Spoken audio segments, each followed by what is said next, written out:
फरीदाबाद में 11 नए मामले सामने आए हैं। गुरुग्राम में 56, फरीदाबाद में 49 अब तक संक्रमित मिले हैं। करनाल में 18, पंचकुला में 8 अब तक संक्रमित सामने आ चुके हैं। तो गुरुग्राम में कोविड-19 के मामलों में लगातार बढ़ोतरी हो रही है। शुक्रवार को 9 नए कोविड पॉजिटिव मरीजों की पुष्टि हुई है। इनमें से 8 मरीजों की कोई ट्रैवल हिस्ट्री नहीं है, जबकि एक मरीज ने हाल ही में मेघालय की यात्रा की थी। सभी मरीजों को होम आइसोलेशन में रखा गया है। वहीं कोरोना को लेकर स्वास्थ्य विभाग पूरी तरह से अलर्ट मोड पर है। प्रदेश में अब तक 151 कोरोना मरीज मिल चुके हैं।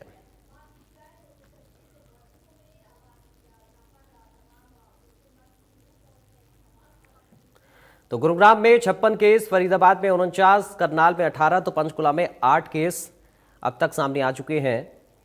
ये अलग अलग शहरों का आंकड़ा कोरोना का हम आपको बता रहे हैं। लगातार केसेस बढ़ रहे हैं। झज्जर में 7, अंबाला में 3, हिसार में 2 और यमुनानगर में 2 केस सामने अब तक आ चुके हैं। सोनीपत में 1, रेवाड़ी में 1 और पानीपत में भी 1 मामला अब तक सामने आ चुका है।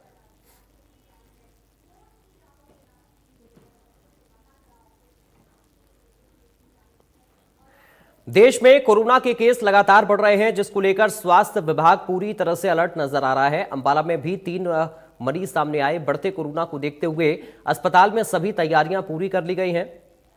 कैबिनेट मंत्री अनिल विज ने देश में बढ़ते कोरोना को लेकर चिंता जताई है। साथ ही कहा कि कोविड के लिए देश पूरी तरह से तैयार है। हरियाणा में भी इससे लड़ने के लिए पूरी तैयारी कर रखी है, लेकिन लोगों को भी इसके लिए सजग होना पड़ेगा।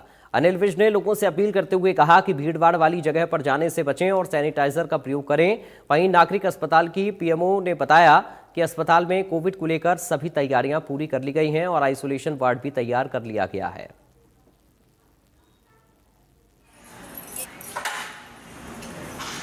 कोविड के लिए देश पूरी तरह से तैयार है। हरियाणा में भी इससे लड़ने के लिए पूरी तैयारी कर रखी है, लेकिन लोगों को भी इसके लिए सजग होना पड़ेगा और ज़्यादा भीड़ भाड़ वाले इलाकों में जाने से परहेज करना चाहिए और सैनिटाइजर का इस्तेमाल करना चाहिए। फरीदाबाद में भीषण